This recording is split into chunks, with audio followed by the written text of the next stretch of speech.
Assalamualaikum warahmatullahi wabarakatuh. Bayangkan. Dulu, namanya cuma disebut saat ada yang butuh bersih-bersih rumah. Dia pergi meninggalkan kampung dengan mata sembab dan hati penuh luka. Dicaci karena tak bersekolah tinggi, diremehkan karena cuma pembantu. Tak ada yang tahu, di balik derai air mata di bandara itu, sedang tumbuh bara semangat yang kelak akan mengguncang satu desa. Dan kini, ia pulang bukan dengan koper, tapi dengan kunci puluhan pintu. Namun sebelum itu yang beragama Islam saya sarankan untuk menuliskan sholawat Nabi Muhammad agar kelak sholawat ini menjadi saksi untuk mendapat syafaat di akhirat. Amin.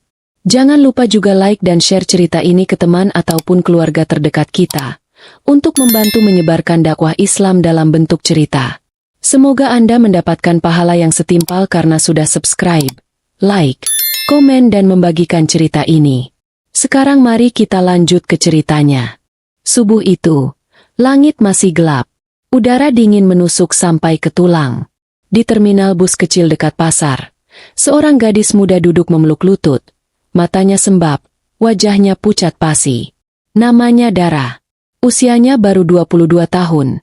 Tapi beban hidupnya sudah seperti perempuan beranak 5. Ibunya berdiri tak jauh darinya, menatap anak sulungnya itu dengan mata yang basah.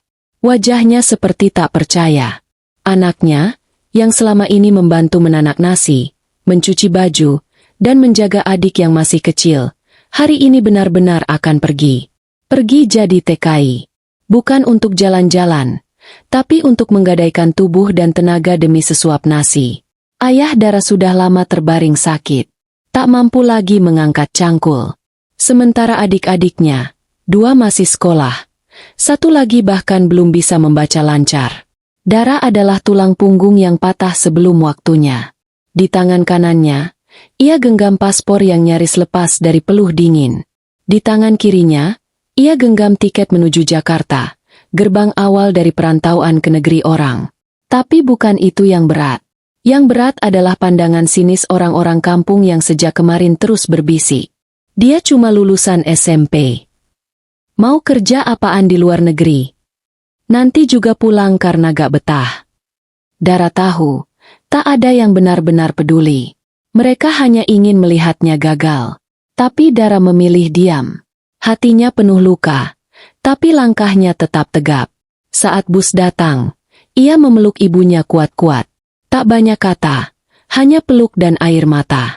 Sesampainya di Bandara Soekarno-Hatta, Dara menatap pesawat yang terparkir jauh di seberang kaca jendela. Itu bukan sekadar pesawat. Itu adalah pemisah antara siapa dirinya sekarang dan siapa dirinya nanti. Singapura adalah negeri pertamanya. Dara ditempatkan sebagai pembantu rumah tangga. Majikannya orang lokal, tua, dan sangat disiplin. Tidak ada senyum. Tidak ada basa-basi. Pukul 5 pagi Dara harus sudah bangun, dan baru boleh tidur lewat tengah malam.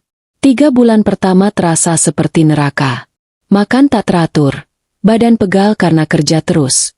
Belum lagi ucapan kasar dari majikan perempuan yang kerap menghina. Kamu ini lambat. Di kampungmu ngapain aja sih? Cuma tahu tidur, ya? Dara hanya bisa menunduk. Tak ada pembelaan. Ia ingin menangis, tapi tak bisa. Bahkan untuk menangis pun, waktu dan tenaga tak cukup. Di tengah gelap itu, datang secercah terang. Seorang TKI senior bernama Mbak Yuni yang juga kerja di apartemen sebelah. Lewat pertemuan di tempat buang sampah, mereka mulai bertukar cerita. Dara belajar bahwa ada cara untuk bertahan. Mbak Yuni mengajarinya menabung ketat, menyusun rencana keuangan, dan diam-diam mulai investasi kecil. Kirim uang ke kampung untuk beli tanah sawah sepetak. Semua dilakukan tanpa sepengetahuan siapapun. Namun hidup tak pernah memberi hadiah tanpa ujian. Suatu malam, Dara dipanggil ke ruang tamu. Di sana, majikannya mengamuk karena mendapati ponsel Dara menyala di luar jam kerja. Tak peduli penjelasan Dara bahwa ia sedang mencari kabar tentang ayahnya yang masuk rumah sakit, sang majikan tetap murka. Besok kau saya kirim balik ke agensi. Saya gak butuh pembantu yang suka main ponsel. Dara gemetar. Malam itu, ia tidak tidur. Ia duduk di ujung ranjang sempitnya, menggenggam fotokopi kartu keluarga yang sudah lusuh. Ia pandangi nama-nama adik dan orang tuanya di lembaran itu. Lalu berbisik lirih. Allah, kalau memang aku harus pulang, pulangkan aku dengan kemenangan. Tapi takdir berkata lain. Esoknya, majikannya tidak jadi mengembalikannya ke agensi. Entah karena iba, atau karena tahu tak mudah cari pengganti. Sejak saat itu, Dara bersumpah dalam hati, ia tidak akan gagal. Ia akan buktikan, walau cuma pembantu, ia bisa kembali dengan kepala tegak. Ia mulai mencatat setiap sen pengeluaran, menahan lapar demi tabungan, menulis impian di balik buku resep. Ia hanya ingin satu hal, pulang, dan bangun rumah layak untuk keluarganya. Tapi siapa sangka, jalan pulang itu bukan hanya menuju rumah, melainkan menuju sebuah kejutan yang akan membuat satu kampung terdiam. 3 tahun sudah Dara hidup di negeri orang. Rambutnya mulai menipis karena stres. Telapak tangannya kasar seperti amplas. Tapi matanya tetap menyala, menyimpan bara yang tak pernah padam. Majikannya kini tak lagi segalak dulu. Mereka mulai percaya padanya, meski tak pernah benar-benar akrab. Dara tetap bekerja dengan tekun. Tak banyak bicara, tak banyak tuntutan. Setiap bulan, ia sisihkan lebih dari separuh gajinya untuk dikirim ke kampung.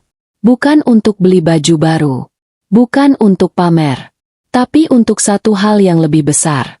Tanah. Sebidang kecil tanah di belakang rumah orang tuanya, yang dulu hanya penuh rumput dan semak, kini jadi aset pertamanya. Ia beli pelan-pelan dari simpanannya. Tak ada yang tahu. Bahkan ibunya pun tak diberitahu. Dara hanya berkata bahwa uang kiriman itu cukup untuk beli beras dan bayar sekolah adiknya. Padahal, diam-diam ia mulai membangun pondasi. Batu demi batu. Setiap kali menerima slip gaji, ia buka catatannya. Buku kecil usang yang berisi impian. Di halaman pertama, tertulis dengan tinta yang mulai pudar. Punya rumah sendiri. Buka kos-kosan. Bikin adik kuliah. Tapi hidup tak selamanya mulus. Suatu malam, Dara mendapat kabar buruk. Ayahnya kritis. Biaya rumah sakit menumpuk. Ibunya menangis lewat telepon. Adiknya tak tahu harus minta tolong ke siapa. Dara diam. Lalu menangis diam-diam di kamar mandi. Keesokan paginya, ia langsung kirim seluruh tabungan bulan itu. Bahkan sebagian dari uang yang seharusnya ia simpan untuk kontrak tanah kedua. Tapi tak ada penyesalan. Ia hanya ingin ayahnya bertahan. Dan Allah Maha Baik.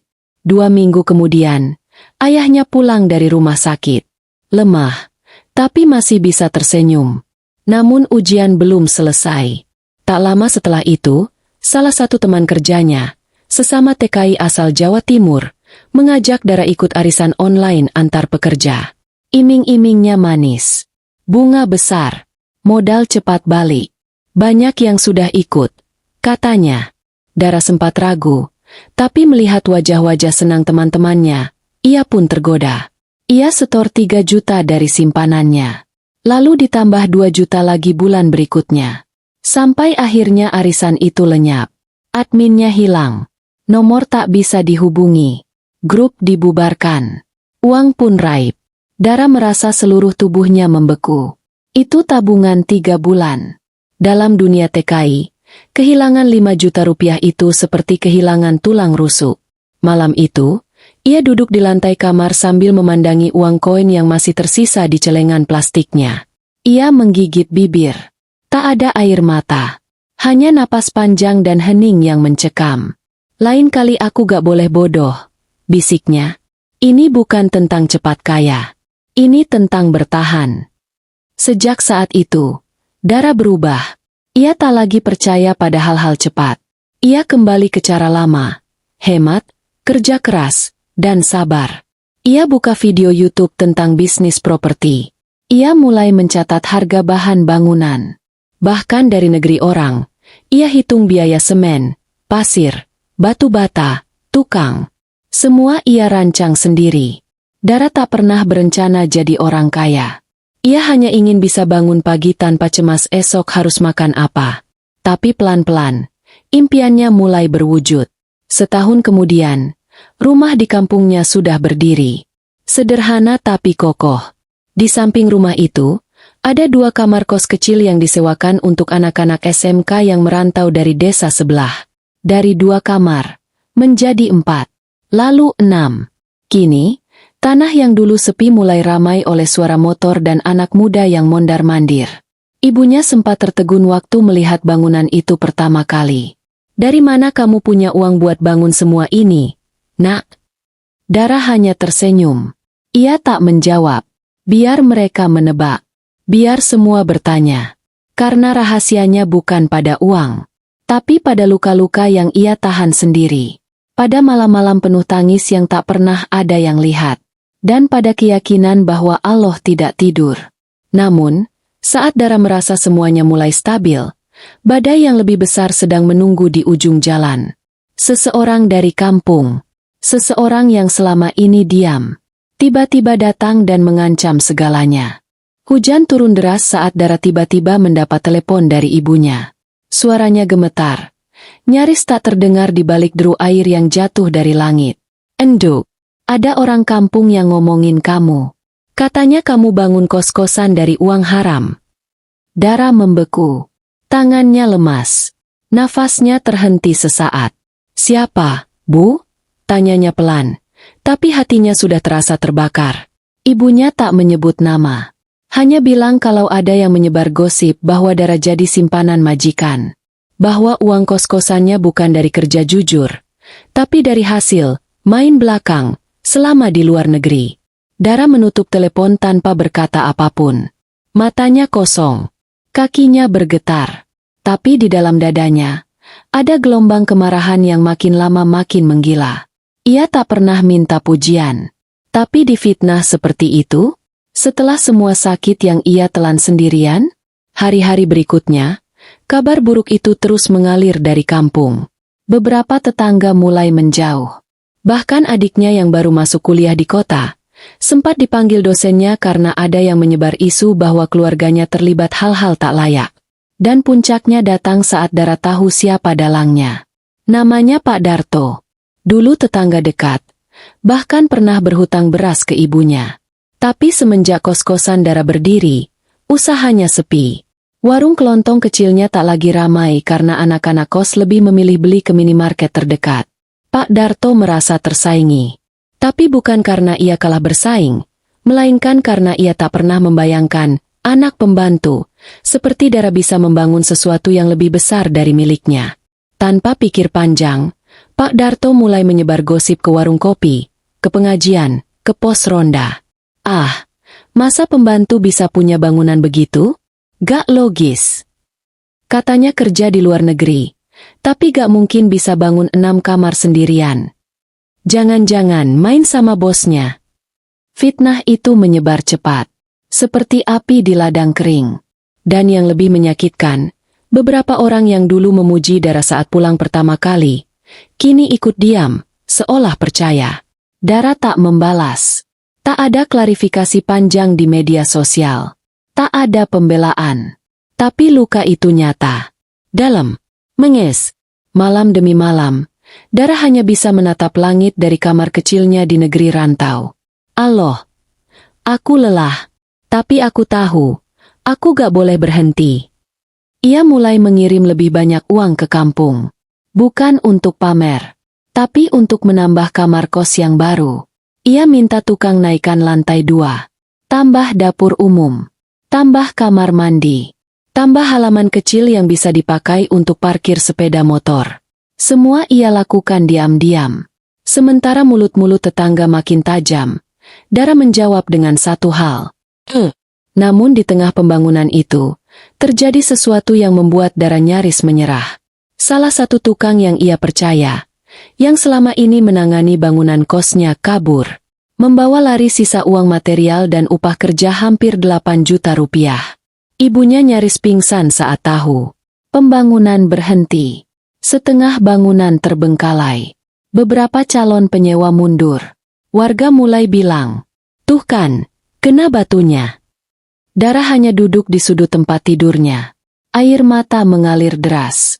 Tapi suara hatinya berkata pelan, "Kalau aku berhenti sekarang, Mereka menang. Dan pagi itu, tanpa bilang siapa-siapa, Dara menggadaikan sebagian perhiasan hasil jerih payahnya. Ia transfer uang baru ke ibunya. Minta bangunan dilanjutkan. Ia cari tukang baru. Dan mulai dari awal. Lagi. Tapi ada satu hal yang tak disangka. Di balik semua fitnah itu, satu orang memperhatikannya diam-diam. Bukan sekadar memperhatikan, tapi mulai mencari tahu. Karena ia merasa Dara menyimpan potensi yang lebih besar dari sekadar juragan kos. Dan orang itu bukan sembarang orang. Ia akan datang ke rumah Dara dengan tawaran yang bisa mengubah seluruh hidupnya. 4 tahun berlalu sejak Dara pertama kali melangkah dengan linangan air mata di bandara. Kini, kampung halamannya berubah. Jalan kecil di depan rumahnya ramai oleh suara motor anak kos. Bangunan 2 lantai itu berdiri kokoh. Bukan hanya sebagai tempat tinggal, tapi simbol dari perjuangan yang diam-diam Dara ukir dalam sunyi dan luka. Orang-orang yang dulu mencibir, kini datang mengetuk pintu. Beberapa minta maaf. Ada pula yang masih menyimpan dengki. Tapi Dara tak lagi peduli. Hatinya tak menyimpan dendam. Ia sudah terlalu sibuk membangun harapan. Hari itu, seseorang datang ke rumah. Mobilnya besar. Plat nomornya khas pejabat kota. Seorang pria, usianya sekitar 40-an. Namanya Pak Herman. Seorang pengusaha properti yang mendengar nama Dara dari mulut ke mulut. Bukan karena cerita fitnah, tapi karena ketekunannya yang menginspirasi. Apa benar ibu pemilik kos ini dulunya TKI? Dara mengangguk pelan. Pak Herman tersenyum lebar. Saya sedang cari partner untuk buka jaringan kos di beberapa kota. Saya ingin ajak ibu bekerja sama. Dara tak langsung jawab. Ia menatap wajah ibunya, lalu memejamkan mata sebentar. Dalam hati, ia hanya bisa mengucap, Alhamdulillah, Allah, Engkau tak pernah tidur melihat hamba MU berjuang dalam diam. Dan begitulah, Dara memulai babak baru. Bukan lagi sebagai TKI, bukan lagi sebagai pembantu, tapi sebagai perempuan yang kini duduk setara di meja perundingan, memberi pekerjaan pada orang lain, dan menjadi bukti bahwa rendahnya latar belakang tak pernah menentukan tingginya mimpi. Kini, adik-adiknya semua sekolah tinggi. Ayahnya sehat dan bisa berjalan pelan-pelan ke surau setiap subuh. Ibunya, perempuan yang dulu mengantar Dara ke terminal dengan air mata, kini duduk di teras rumah setiap pagi, menyambut matahari dengan senyum. Dara tak pernah menyombongkan diri. Ia hanya sering menatap langit dan berbisik sendiri. Ya Allah, jika ini semua datang dari MU, maka kuatkan aku untuk menjaganya. Dan benarlah firman Allah dalam surat Az-Zalzalah ayat 7-8. Barang siapa yang mengerjakan kebaikan sebesar zarah pun, niscaya dia akan melihat balasannya. Dan barang siapa yang mengerjakan kejahatan sebesar zarah pun, niscaya dia akan melihat balasannya pula. Dara percaya, tidak ada air mata yang sia-sia di hadapan Allah. Tidak ada kerja keras yang luput dari perhitungannya. Semua pengorbanan akan dibayar lunas, pada waktu yang tepat. Bukan dari manusia, tapi langsung dari langit. Terima kasih sudah menyimak kisah ini sampai akhir. Jika kisah Dara menyentuh hati kalian, jangan lupa untuk like, komentar, dan subscribe. Karena masih banyak kisah nyata lainnya yang bisa menginspirasi kita semua. Dan jangan lupa, bermimpilah tinggi, walau engkau datang dari tempat yang rendah. Sampai jumpa di cerita berikutnya. Wassalamualaikum warahmatullahi wabarakatuh.